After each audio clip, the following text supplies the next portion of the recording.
parkour, when you're rapidly improving at it, has like the same effect as like a video game. Not every interaction has to be about parkour either. I think the problem is that not enough people discover the skill that they can stack with parkour. Yeah.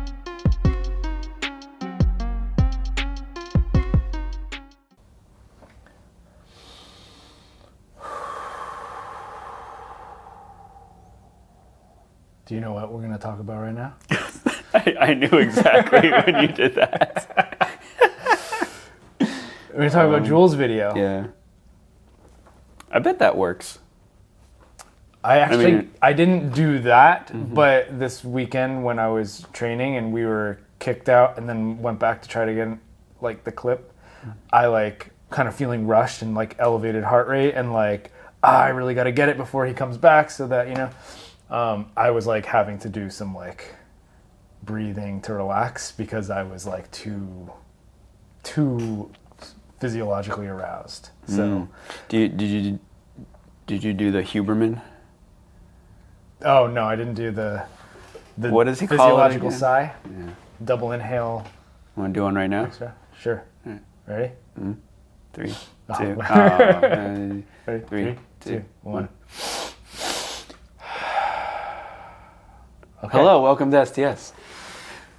Wow, that was good. I feel good now. All right, so we're going to talk about JULSS video because if you haven't heard, JULSS, JULSS, was released. Is that how they're spelling it now?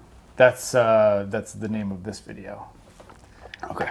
This video is basically the video produced by Julian, who I know him as, who's a local Vancouver parkour character. And so it was released on the Commons YouTube. So if you haven't watched it yet, go check it out. It's actually free. So this is one that is not a paid release. You can go watch it for free in its entirety. And it is non-stop movement. So we're talking about like how films oftentimes like people make it, they want to make it more about the movement. This is definitely undeniably about the movement, right? Yeah, agreed. And Jewel has like a special place in my heart because he kind of came up through the gym and I was his coach for a really long time. I use quotations because he often wanted to learn things that were like things that I couldn't do. So it was more just like I was supporting him in learning the things that he wanted to learn, and trying to get him to work on the things that I felt like he also should work on. But so coaching him, I suppose. I suppose you can say that. But yeah, he's turned into this freaky deaky mover. And it's so interesting because the way he does parkour now is nothing at all like how he used to do parkour. And it has, I don't know, it has nothing to do with me or my coaching or even probably the influence of the gym or anything that we've had to do with. So he's really come into his own, I feel. And so it's a really interesting watch because there's a way of moving that he has that's very primal and like animalistic and very intuitive and not rigid and structured and very it's very technical without being technical, if that makes sense. Yeah, I think I follow. You follow? Mm-hmm. Okay. So what are your thoughts? First off, going back to what you said about being freaky deaky. Freaky deaky. I wonder if we would put him in the same category as Beans, or like we tried to have this conversation before where we were talking about sort of like new style. Mm-hmm. So we got Beans, we got Kevin Franzen, we got Matt McCreary. Those are the popular characters, And then we have Julian, who doesn't really, I mean, he had clips in the video that, like, there's one from San Francisco I recognized, Embarcadero, that spot. But in general, he's not really known for traveling and doing parkour. No, yeah, he's not really. Well, he did travel with us and me a couple that's times, like, but that was way when he before was, the yeah, transformation. That was when he was still a young, like, early teenager. But yeah, so you're talking about categories. I feel like it's interesting because he, I think, loosely is adjacent to the new style category as a thing. But I mean, in speaking to him, he really doesn't draw inspiration from others. He's really just like, he's actually tried to separate himself from the parkour world in a lot of ways, because he used to be like hyper obsessed to the point where I don't think it was healthy for him. Where he was like so self-critical of like he would be landing swing cast fulls, but he's like, but it's not like exactly the way Alfred's looks. And so he would be like, Alfred Scott. yeah. So he would be like hypercritical in that way, and now he doesn't really care. I mean, I think there's still an element of care that he puts into his movement, but it's not like, it's not so focused on being rigidly like fitting into the box of like, oh, that was a clean landing or that was a perfectly executed flip. It's more just kind of like goes by feeling. And I think it's a healthier mindset for him to not be hyper obsessed with what the goings on Instagram or the new latest video are, and for him to kind of separate himself from parkour and just really do what he enjoys doing the most. Yeah, I think before people kind of maybe skip ahead in the conversation, just so we're clear, we're not just talking about this person and this video because of the local connection and everything. There are truly some unique, never been done before, I've never seen before skills that he pulls off in this video, particularly at the very end. And I actually made the mistake of not rewatching before we recorded. I have actually only given it one full watch through. I've watched it, I think, like 4 times Well, now. I'm glad, because you're gonna have more to say. But I have some things to say, just kind of about the theme of the video and videos in general, and this video in particular. But I don't have as much to say about the individual things that happen. 2 reasons. 1, because I've only done one watch. 2, because I don't know what this motherfucker's doing most of the time. So it's funny because like he months ago I met up with him and he was like showing me some of the clips that he had for the video, and I want to say it's the second to last clip in the video. Which move are we talking about? It's the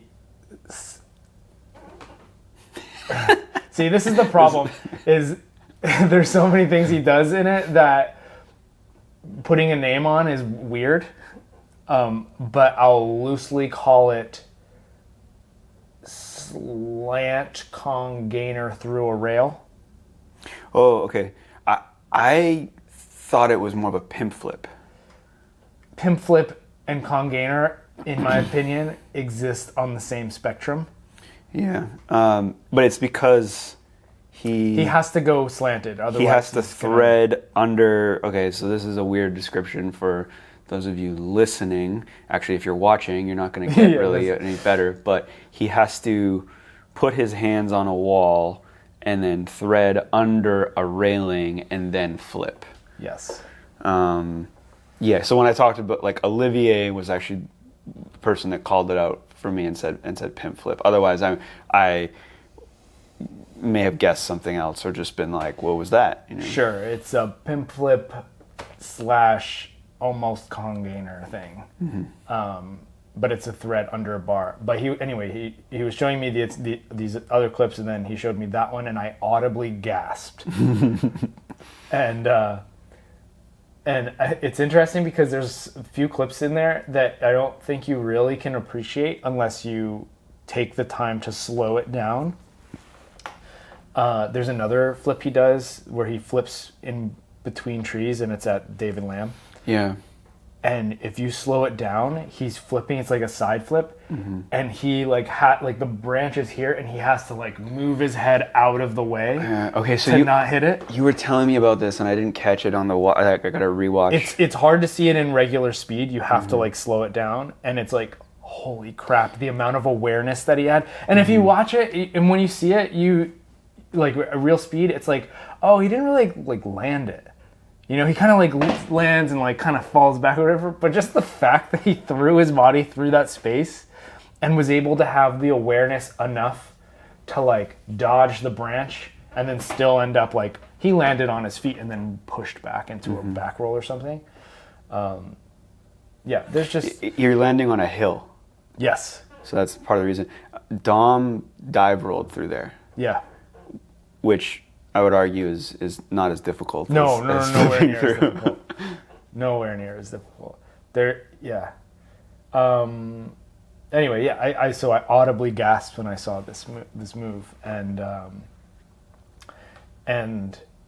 there was like a handful of other scenarios where I think we were just talking about moves, and the way he was approaching this video was he actually had a list of skills that he wanted to be able to do for this video, which is actually very different from the way that I would practice or like train for a video. Is I tend to choose like specific spots, and it's like, oh, I want to do that. I want to do an ascent on that building, or I want to do this.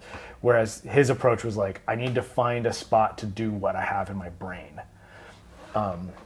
And so I think we were just talking and brainstorming, and I was like, man, I haven't really seen 360 thread roll happen in like a, it's been done before I can recall, but it's never been done in like a actually like small space.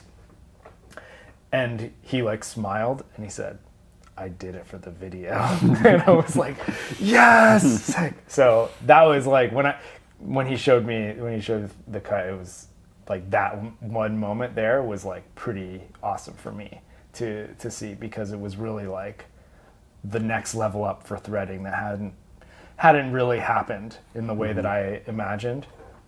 And yeah, he goes through like one of like your standard double rails. Yeah, like really clean too. Like a small double rail. Yeah, really clean too. Like it's so hard to pull off like a 360 roll and be as horizontal as Julian had to be in setting that one up. I'm really glad that you brought up the his approach to creating this, because you were actually the first one that told me that, and then I confirmed it with him after. The whole concept of he had ideas for tricks and needed to find spots to do them, which isn't entirely unheard of, but it's typically only heard of with things that you would guess, you know, like oh, I need a wall high enough to do this like thing off of. I want it things that people, because I don't even know if he had done these sort of things in the gym. I doubt it. I think some of them, the first time they were just in his head and then found a spot that would work for it. Because usually the way it goes is like someone learns something like a comp gainer and they learn it in a gym with mats, and then they're like, I got to take this outside, right? That's kind of something that you're used to hearing, is like, I'm going to take this to concrete soon, or outside. One of the two things is a common phrase, but this approach, and I don't know if we're even explaining it well enough, because I think we both get it, but it is quite different. I've never heard of someone starting a project like, I'm going to do a series of clips, and the majority of them are going to be based on ideas I have for movements in my head and the scouting process is going to be finding spots where these moves can exist. Whereas, like you said, the norm, particularly for a more traditional parkour style, is find a cool looking spot and then start creating on the spot. And then the only other thing that I've heard of is like single moves that are done in the gym, experimented in the gym, and then taken outside after. Yeah, I mean, like I personally kind of did this with Ascension 2. Was like I wanted to do a thread roll in an ascent, and I found one. So it was like, oh, sick, yeah, cool, I found one. But it's like it's not to the same degree as what Jewel did, and yeah, I really do think what he's done in this video is pretty revolutionary, and it kind. I mean, he's kind of started on this process even with his last video, which is the also self-titled JULSS, JULSS, single S. And I think he's just adding S's now. I think that's a good concept. Yeah, so I just wanted to touch on. I mean, like I mentioned some of the individual skills, but like I said earlier, it's so hard to even name what he's doing a lot of the time that it really does take multiple watches to go through and figure out what's happening. Especially because there's like the way he edited it was literally just compilation, which is, you know, action, action, action, action. There really wasn't much breathing room. And I think this is where I would be critical of the video is I wish it had a little bit of B-roll. I wish it had some failed moves or attempts in part of it, and to at least like allow me time to process like what I'm either about to see or what I just saw. But if we're letting the movement speak for itself, it's speaking real loud. It's shouting. Yeah, I'm glad you dropped the C word there, compilation, because this is something that I wanted to bring up in talking about this film. As I just said, film. It is more of a compilation. And if we think about a video that we had recently spoken about, Crooked Man from Geo, kind of falls under the same light. I think that there's probably a tier that you could create in compilations where there's like Instagram compilation where it's very low effort. Like here, I just put a song over a bunch of clips that I had from a month or a year on Instagram. That's sort of one tier of compilation. I would say that Crooked Man and JULSS have another level to that, but are still compilations, because in order to not be a compilation, they're to actually be a film, or even, I don't know if we don't want to call them videos. I think that's getting really too deep in the semantics, but to kind of get more out of it, particularly more viewership and more entertainment, you need to have story elements, which we talked about on this podcast all the time. So one thing that I was really looking for that we didn't get out of JULSS' video are fails. That would have actually added to some of the needed breathing room. Another way you can add to it is B-roll. Like wiping a spot or... Yeah, just little things. But it's tough because sometimes only the camera may just be rolling for the make. For the make, yeah. Right?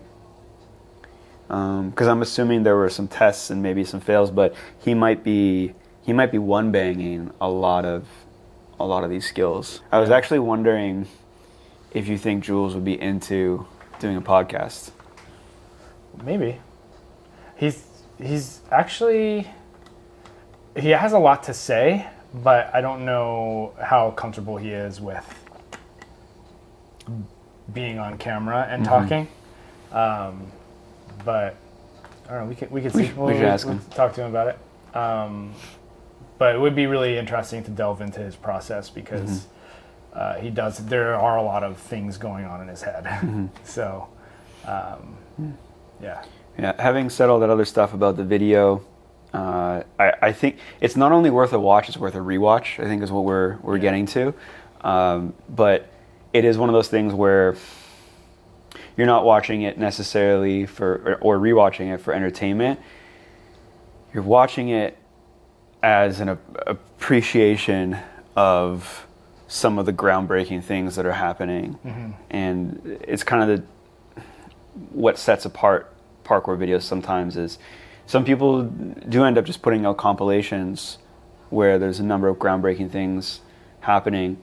The problem is that because we see things every day on Instagram and because there's so many compilations and things out there, these sort of things start to get lost. And so the extra effort put into some form of trying to engage people more or tell a story, it can be really crucial. And I just don't feel like this really hit. But still, if you're a parkour fan, it's 100% worth multiple watches because you're going to pick up some ideas and see a few things that you've never seen before. No doubt about that. Yeah. There was one thing I do have to mention about the camera work in the video that just made it a bit of a tough watch. I'm not sure who, but one of the people filming for JULSS tends to do this thing where they're filming and then as they're moving, they dump the camera. Like they do a tilt, but it's like a full 90-degree tilt. So more than a Dutch. And it just gets really distracting when the movement is already doing that. Like he's already turning and doing these things, and when the camera turns with you, like you can do that kind of thing once in a video, but it just kept happening, and I was like, oh, this kind of sucks. Yeah. But yeah, I gotta set aside some time to give it a couple rewatches for sure. Yeah, there was a moment where like the camera strap gets into frame. That I actually don't mind as much. That's just kind of like raw, but yeah. It is. It kind of fits with the theme of like his actual movement, which is like it's not all polished. It's not all like exact. It's kind of rough around the edges. Yeah, it's just one of those things where, as someone who's always, I can't watch video or film without being highly critical of it. Yeah. Totally. And when it's just pure action parkour, I tend to just get like zoned out a bit too much. So this video to me was almost like begging for like, can we just get like a still shot? You know, like that doesn't move, so that he's, you know, doing his thing. But anyway, that's pretty much all I have to say. I don't know if we want to jump into the next topic. Yeah, we can talk about the next topic. So I was gonna say staying on the topic of Jules or Julian. Yeah. He took a break from parkour. He's taken multiple breaks, many breaks, we'll say. Yeah. And actually for a while, I think you share the sentiment, we weren't sure if he would even continue with parkour at a certain point. That was for sure I think you had before we started recording today, we were kind of going over this, and you had mentioned that, oh no, he'll take a year there, a year here, you know, he'll take these longish breaks or seasons. But from my perspective, at one point it felt like he had taken multiple years to where, and like I said, it also felt like he wasn't going to return. And not just Julian, but also some training friends such as Bodhi Fonseca, who still trains. He's actually also pushing some really unique stuff. Yeah. It's cool because so I'd say Bodhi and Jewel kind of like started around the same time, came up together, were a little bit like competitive, but in a healthy way, because they could really push each other to grow. And it, like you said, it also felt like at around the same time they were both on their way out from parkour, and they were like, okay, well, we had fun with it. It was a good time while it lasted, but now we're going completely different directions with our lives. And this is something that tends to happen a lot, actually. We see it happen a lot with kids who are showing elements of talent or just learning skills and seem to be into parkour. And over the longer term, they end up dropping parkour either for some other activity or just altogether. They just kind of fall off the face of the planet, at least from our perspective. Yeah, we're talking about like phenoms, you know, where, and I think you expressed this when you were sharing Julian's video, that at first you did not recognize this kid as being someone who was particularly talented or gifted or going to really take to parkour, and then you fast forward 3 years later, and even like 2 years, like one year later, he was like, whoa, okay, like this kid actually cares a lot. They're not so a couple of, I guess, criteria points. These are kids that, you know, usually around the age where you're really specializing in a sport, like age 12-ish, around there, give or take, 14. Right? And they're really into the sport, so that's like a big part of it. Like they had a team, you know. You know, they're not just kids coming to the gym for classes or something. They have a team. They had a YouTube channel. Yeah, they're making videos. They're going outside. They're doing all this stuff, and then they're rapidly improving. Also, is the other thing. They're doing stuff where whether it's like scalable parkour feats or tricks, things that, you know, as an older practitioner, you're thinking, oh, that took me like 10 years, and they're doing it in like year one. Yeah, and it's like it's hard not to do this as, you know, a coach or a figure at the gym, to watch their progression and just think, well, if this progression continues, 5 years later, they're going to be top level elite parkour athletes. And actually, this is something that I think you told me a while back. Is like, yeah, try not to get too attached to the kids that are good, because they're likely to quit. Yeah, I don't know if it's so much that they're back then that I knew they were likely to quit.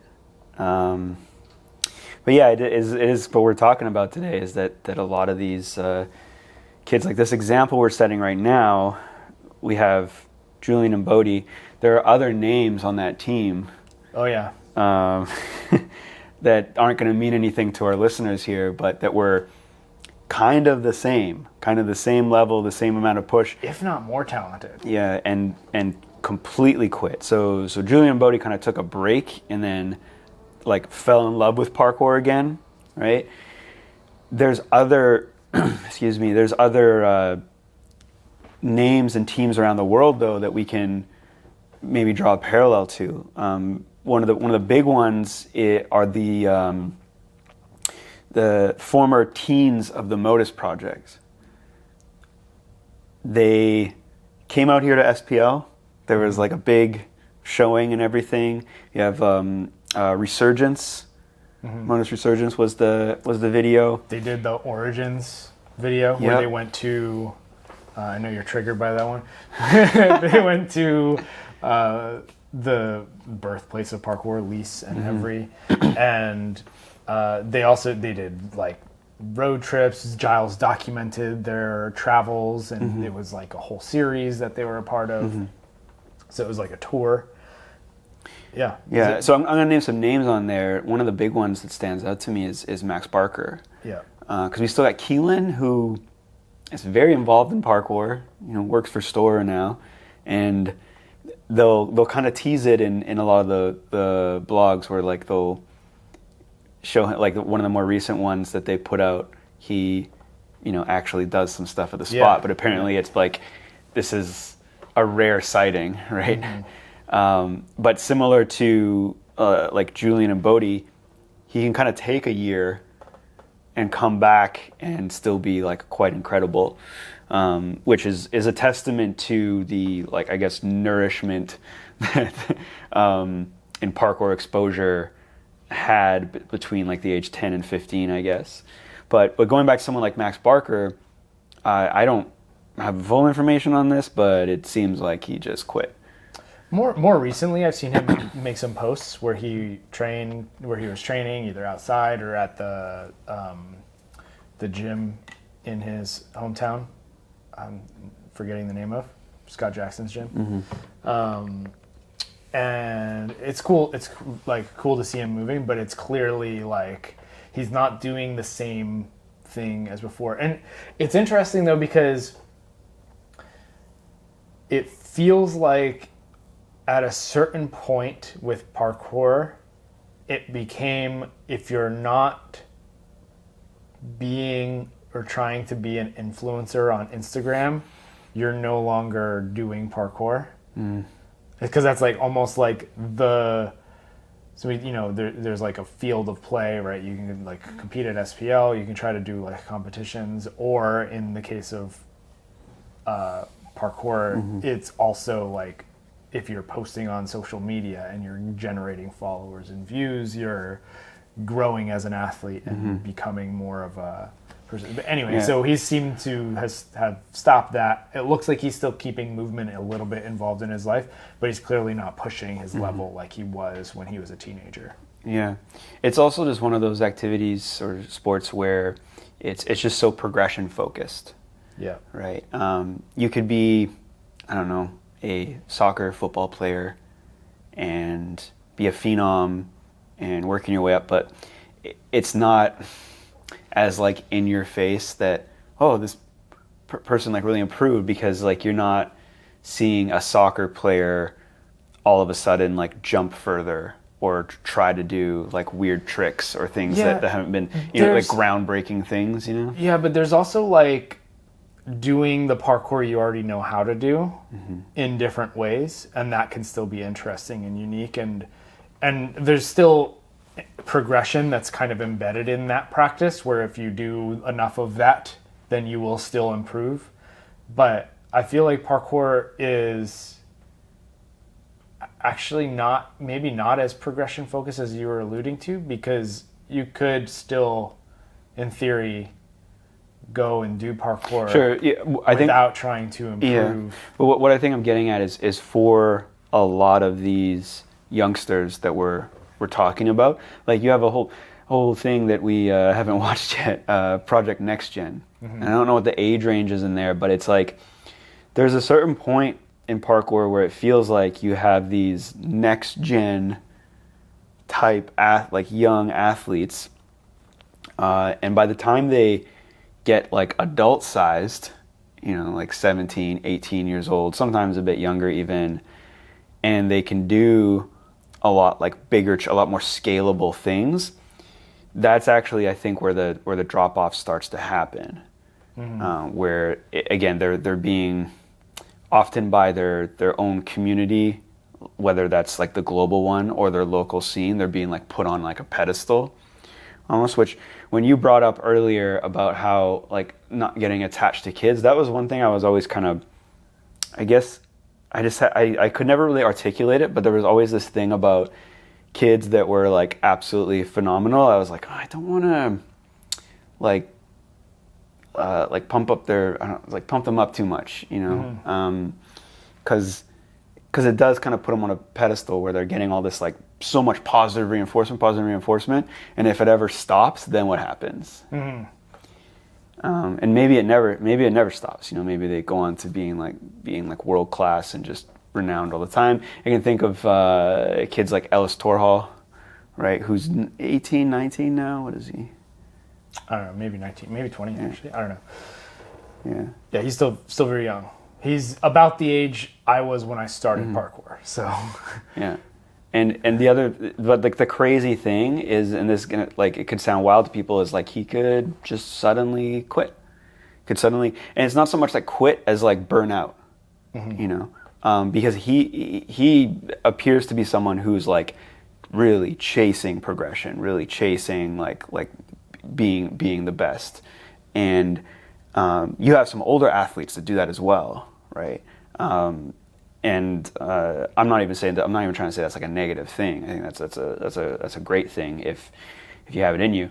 But there also seems to be a point where a lot of these next gen young phenoms either burn out and take a break and then not really return to the same sort of progression, or they straight up quit. Mm-hmm. And I think it just depends on how negative like some of the forces against them are. What are some of the forces that you have? Well, one thing I'm thinking about is actually, I hate using like the word like dopamine, but it is what it is. I think parkour, when you're rapidly improving at it, has like the same effect as like a video game on almost like addiction.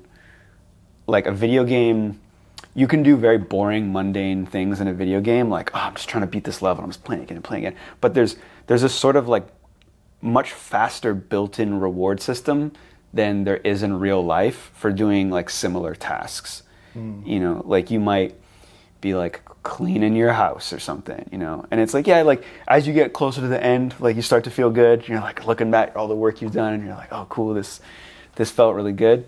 But there's so many built-in things to like video games that can keep someone doing like the dumbest mundane thing. Like I gotta level up my characters, so I just gotta fight these weaker characters again and again and again, and I gotta do this for like 5 hours today in order to like go fight this boss.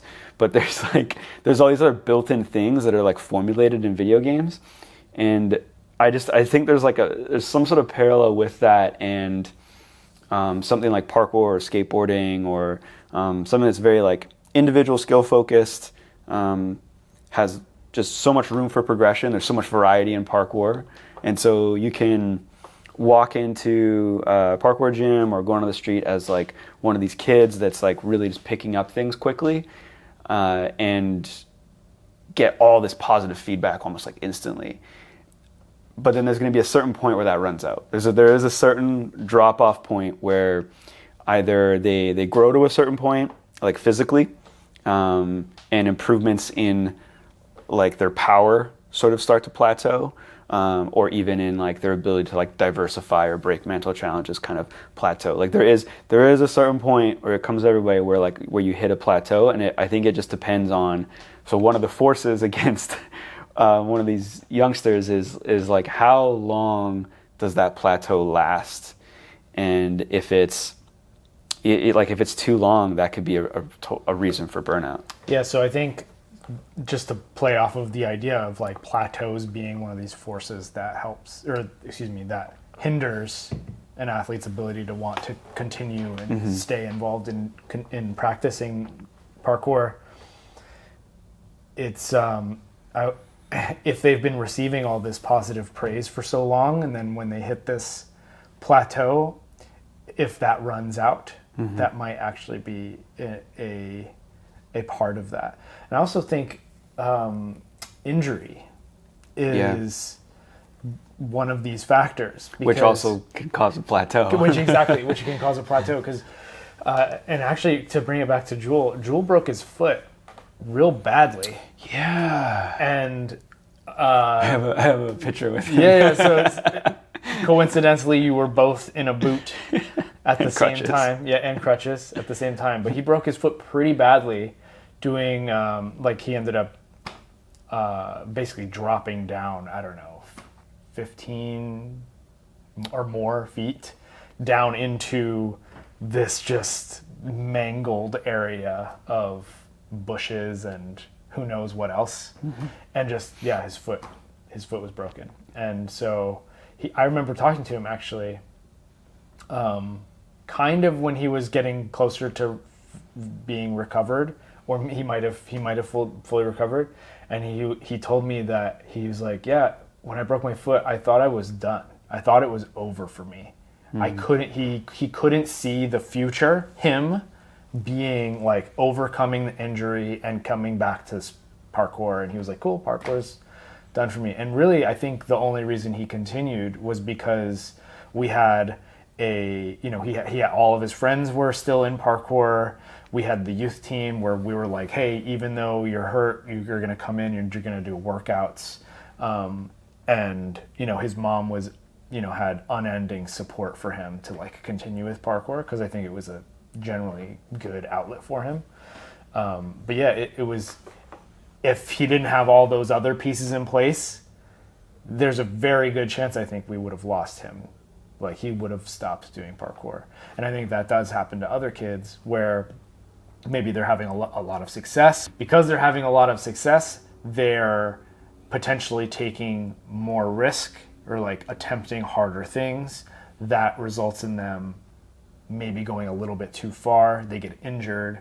Then maybe they just feel like everybody's left them behind. Their progression is like no longer there. Maybe they just find a different interest in that time period where they're just either plateaued or injured. Yeah. And I that might be like, I think all of these, anything that we list, I guess, as reasons for burnout are probably all going to fall under some sort of plateau. It's like, yes, you were getting all this positive reinforcement, dopamine hits all the time, whenever you want. All you had to do is show up and do your thing. Mm-hmm. And then those hits started to like spread out and happen like fewer and fewer and fewer. And one of the things, I guess, that would keep someone in is if they've already maybe handled like some sort of adversity in their life, right? If they had a rough like pre-adolescent time or something, or so, something maybe like bad happened to them and they were able to overcome it. Because I just see it as like, if there's a kid where it's like everything's coming easy, it's just like a recipe for, you're as soon as it's not easy, you're done. Yeah, I was actually gonna say early success. I think too much early success could actually be part of an issue, right? If somebody comes into parkour with already a really strong athletic ability and ability to learn skills quickly, they might they might progress very quickly early on. And then when progression ultimately either slows down or maybe they're just not recognized anymore or maybe it requires harder work to move to the next level than they had to put in earlier, that might be a recipe for, okay, well maybe I'm going to go learn something else now, or I'm going to go focus on my team sport. Yeah. So if you are a parkour leader, we'll put on our parkour leader hat instead of our parkour observer, and this is happening, like you're feeling it happening, I guess we can talk about what can be done, what should be done if you're recognizing that your local phenom is burning out. Because I think potentially the wrong approach might be trying to push them to do more of the same. I mean, it really depends. This is like a very situation dependent thing, but I think there are times too where a kid needs to like have a break from like being the best and feeling like they have to be the best, and know that they're still appreciated just for being them, because this also could lead into this psychological thing where like they think the only way they're going to get appreciation is through the feats that they continue to accomplish. Right. Yeah, I don't know. It's a very hard question to answer because in a lot of ways I think it's individual. It depends on the person, and it also depends on your relationship with that person. So I don't think there's a one size fits all for this. Starting with communication with them is going to be like, hey, like, how are you feeling? Trying to reach in beyond that. But I also wonder, I also think that there's it's healthy to take breaks from things. I've done it. I do it all the time, actually, still with parkour, where will take time away from parkour and come back to it feeling more refreshed and more desire to want to do it. Like it's happened even recently, like this whole like winter season, I've been just doing weight training with, you know, the like thought in the back of my head that, oh, maybe this is going to help with some parkour, but really I'm just doing it for general health and trying to like be a strong and capable person throughout my life. But it's gotten to the point now where I'm like, ooh, I'm kind of like itching. Like I like miss doing parkour, so I want to do it again. And so now, like, and I've started to scratch that itch, and it's like, yeah, okay, I love parkour. I like reinvested, and I want to do more parkour all of a sudden. So sometimes I think breaks are healthy, but it's during those breaks that we're most at risk of people like walking away forever from parkour, because other interests can seep in or other activities that draw them in. And I'm in a unique position where I am literally surrounded by parkour all the time, so I can turn it on whenever I want to, right? But if I was an investment banker or any other, or I'm a doctor or you know, or I work at a grocery store or whatever it is that I do, I'm not around it as much, and it's easier for me to fall into other habits and maybe find other activities that I enjoy doing. I don't think I answered the question at all. That's okay. I wanted to bring up someone that you know very well. I'm not going to name them. Okay. But he used to work here. Okay. He's a beloved coach, and I'm going to say the most athletically talented coach. Was not a hard worker. Did not work was often criticized for not working for this talent that he had, but was still beloved, always positive by us, because he didn't, he owned up to the fact that he didn't work to achieve things. I feel like that actually, because he was a little bit lazy, it actually made him come up with really efficient solutions to things. I know it sounds funny, but it's like he was just like, I don't want to do that, so I'm gonna do this. And you mean in terms of like parkour solutions? Anything, yeah. parkour, just like everything he did. Okay, he did. So I think I will put this person who was truly great at parkour. Like truly had talent for it, I would put them under the category as someone who I think it was coming too easy to them, and I think that's part of the reason why he quit. There are also some injury factors and some financial factors, because the other thing that we haven't talked about yet with this category of youngsters, because he was still quite young, early 20s, you know, is when adulthood is creeping around the corner and you need to make a living, you need to make money, you need to make a life. And a lot of times these youngsters, these young phenoms, will try to make the life within parkour, which somehow try to make it within parkour. And I actually think that can be one of the negative forces that causes burnout. It can be really positive at first, because now they're getting more involved.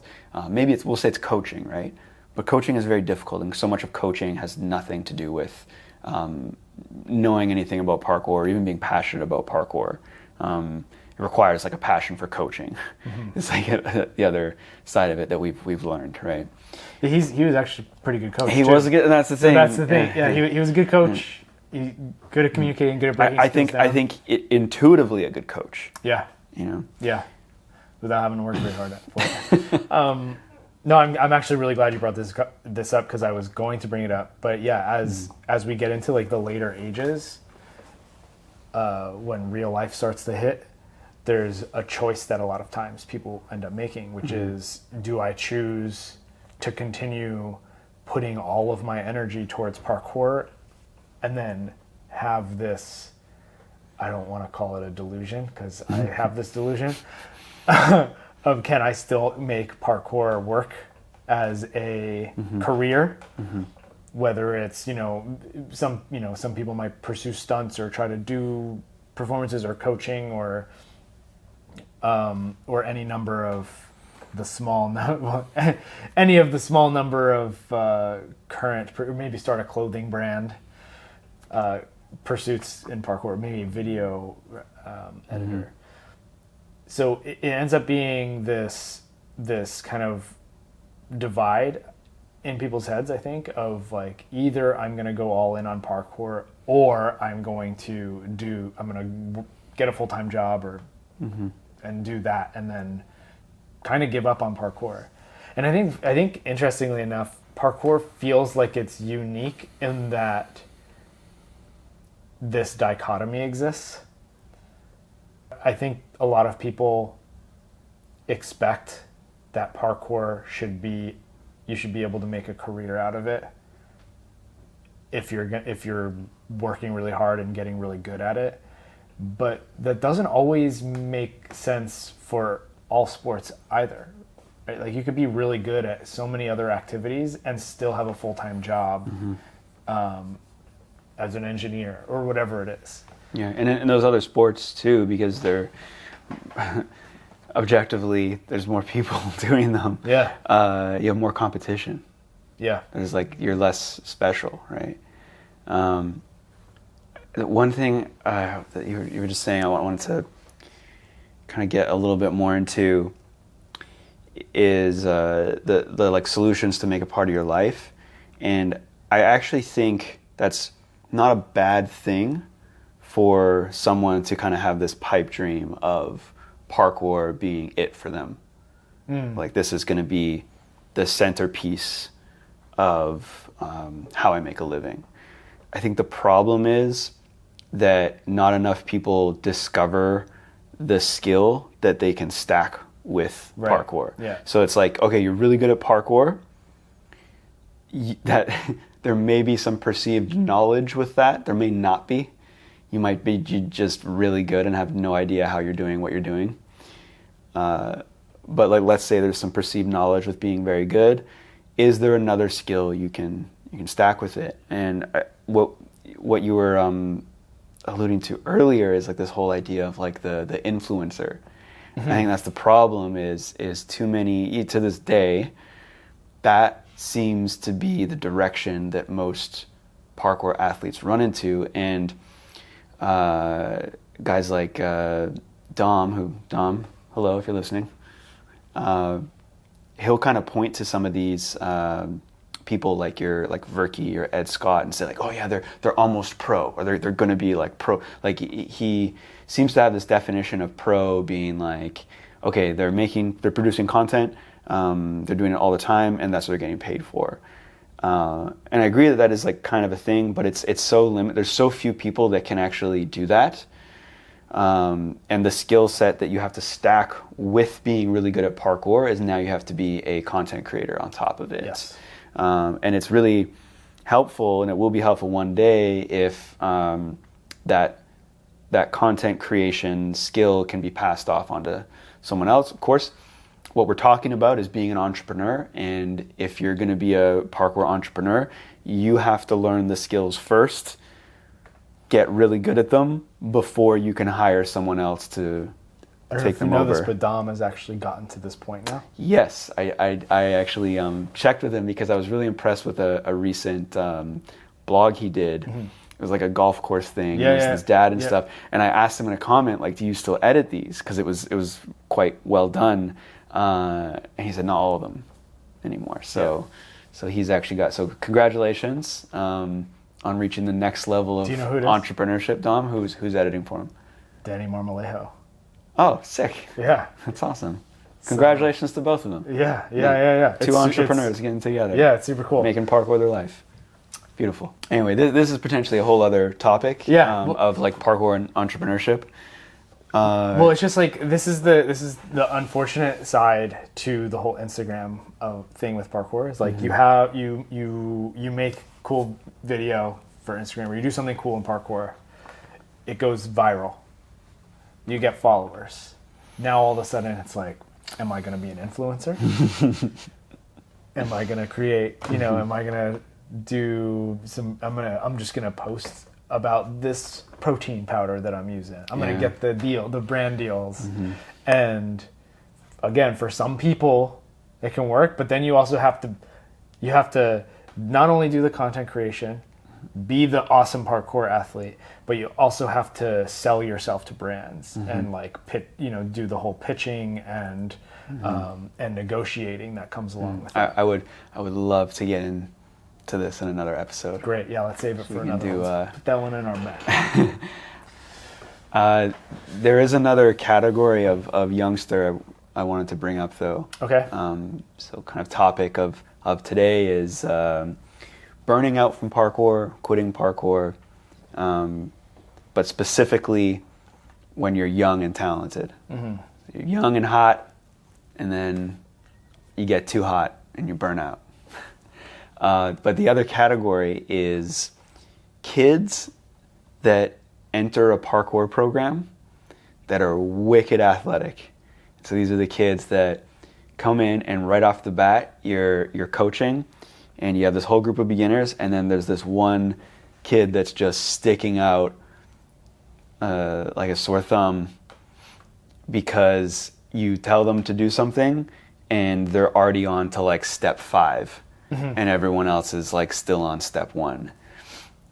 These kids often quit. Yeah. More often than not. These are the ones that, and I think what you were saying earlier about like, oh, don't get attached to the good kids. These are the ones where we were talking to some of our junior coaches the other day about this.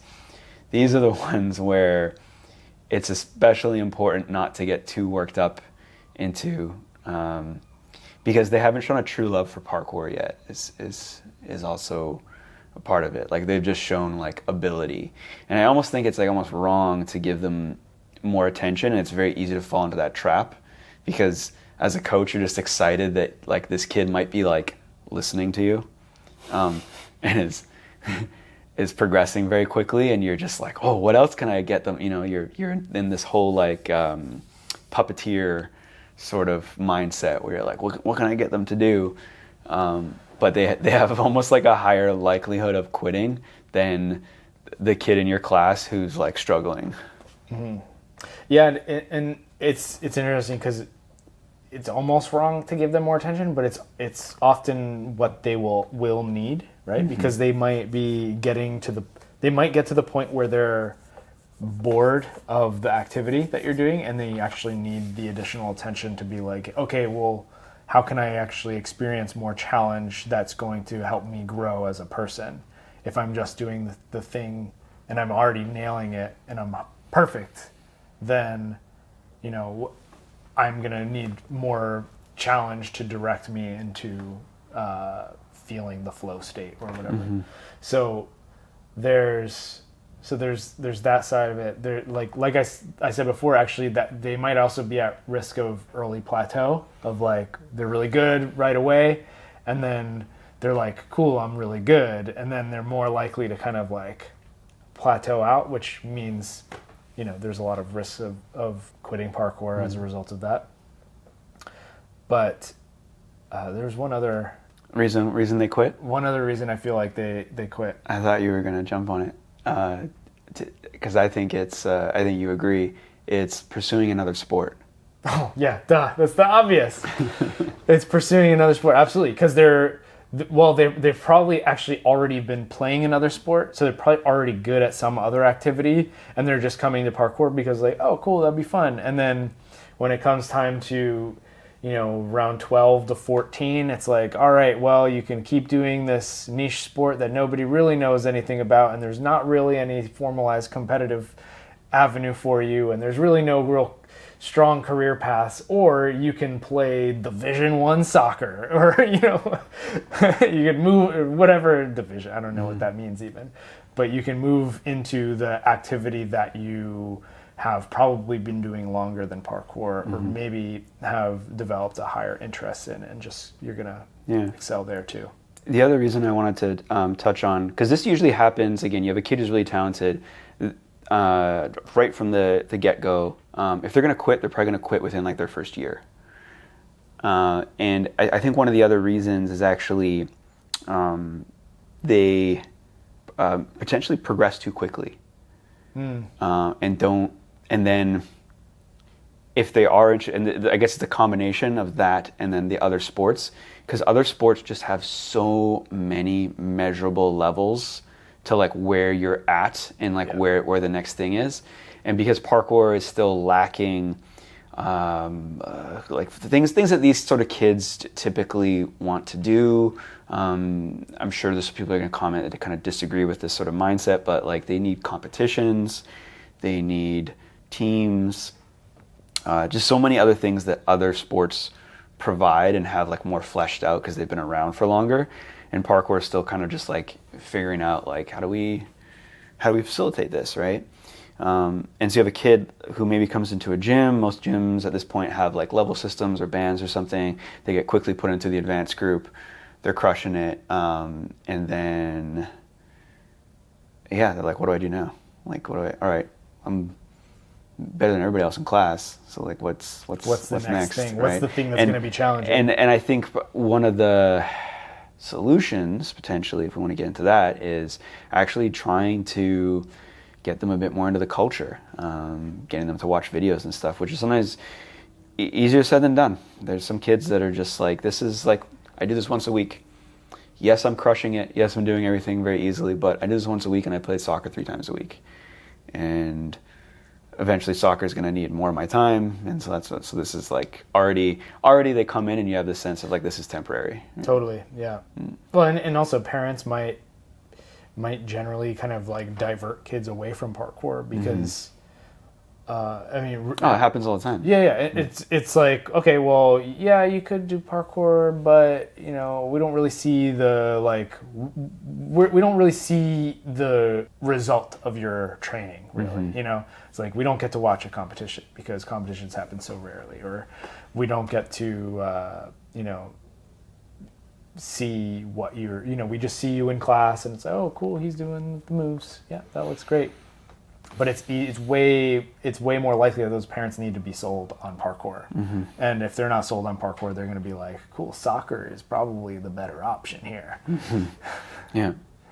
Okay. Because your team is going to the finals this year, Johnny. You know? I don't know the last time I knew a kid named Johnny.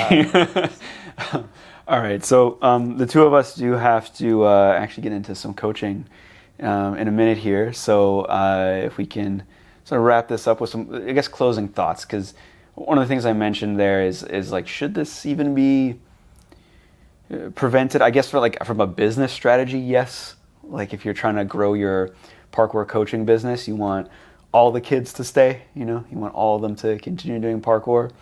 Yeah, I don't know if you have any closing thoughts on what should be done to, I guess, prevent youngsters burning out or quitting, and anything, I guess, else you want to add. Protect them from injuries. No, so I don't know. I think you actually mentioned it a little bit earlier, but it's just trying not to progress them too quickly, while also making sure they're provided with enough challenge. So it's this really delicate balance of like, make sure they don't get bored, but make sure they also aren't super overwhelmed with too much challenge, because that could also result in injury. You know, when plateaus happen, to still find ways to give them enjoyment in the sport, and then also integration into culture. The culture of parkour is cool, and so if you integrate them and get them watching videos, maybe to inspire them to do other things or try new things, and also encourage them to practice in non-structured experiences, like outside of classes. So whether they're doing parkour outside, coming to sessions outside, or doing open gym, they should be doing that kind of thing and should demonstrating you should try to encourage them to demonstrate a desire to improve outside of the scope of what you're trying to get them to improve at all the time. And then the last thing is to mention here is sometimes you can't stop it. And so at a certain point, it's going to be okay to like, you know, there's going to be kids who are going to quit. There's going to be people you lose from your program. So you have to be okay with that too. Yeah. Don't get too easily heartbroken. Yeah. It's kind of like your first crush that like breaks up with you. No? Yeah. Yeah, I guess. But what's great though is that, you know, I like to think of it, it's like always leave the door open, right? It's like Jewel and Bodhi found their way back to parkour, and it's so cool for me to see the people they've grown into now. And it, you know, I could have like, you know, years ago I could have written them off like, oh, you know, like they don't really care about parkour anymore. But you know, if you try to keep the line of, I mean, especially if you have a really good or close relationship with them, keep the line of communication open. Not every interaction has to be about parkour either. And so that's really big. I think that's important. You know, there's other facets to these individuals other than parkour. So like getting to know them on a personal level is going to be helpful too. Yeah, that's actually the only thing I really wanted to touch on or add to there is the communication, particularly in the form of like reach outs, which is something that is actually a big focus for Origins right now that I felt like we weren't doing enough of for a stretch of time. And this applies to like all age levels, right? Is you'd have kids or people come into your class, and as a coach, sometimes you don't have a lot of control over their membership or communication or much else, depending on your program or the gym that you work out and how it's run. And so a common pattern sometimes would be like coaches saying the words, whatever happened to, you know, insert name of the student they liked, you know. And it's funny how long I let that become a thing for, because the solution is quite obvious. It's like, well, you have to reach out to these people. I think if you're coaching and you're just kind of like checking in for your class and say, you know, you could put as much energy and joy into a class as you want, but sometimes if the communication ends there, it's not going to be enough to make your students, members, clients, whatever you want to call them, really feel cared about. And so if you really truly do care, either the gym itself needs to set aside time for like reach outs or make some sort of protocol, which we've done a lot of now. And it's also it's a great business move to actually show that you care, assuming you do. If you don't, you know, you probably shouldn't be running or working in a parkour gym. But if you do actually care, that people either stick with the program or you do care about, you know, how your coaching might be affecting them positively in their life. There's usually tons of opportunities to make that happen. It's just like sometimes the incentive needs to be there for the coach or like employee to have like a time where like, this is what you're doing. You're gonna, you know, open up your class list and write some greeting cards or emails or call some kids that were absent and, you know, just check in to make sure they're all right. Yeah, these are all things that like we're still learning and still trying to figure out, but they in like retrospect, they seem like very obvious as like these were the steps that should have been taken a long time ago. I think that myself personally, I can say that I let my own sort of like introverted beliefs and overthinking get in the way of like reaching out when it was time to reach out. Yeah, well said. Okay, I think we're going to end the conversation there. So thanks so much for tuning in. Please leave us a like, a comment would be awesome. Tell us about your favorite kid who quit parkour. Oh my God. Or adult. It could be an adult. And with that, we're going to end the conversation there. Thank you for tuning in. See you next week.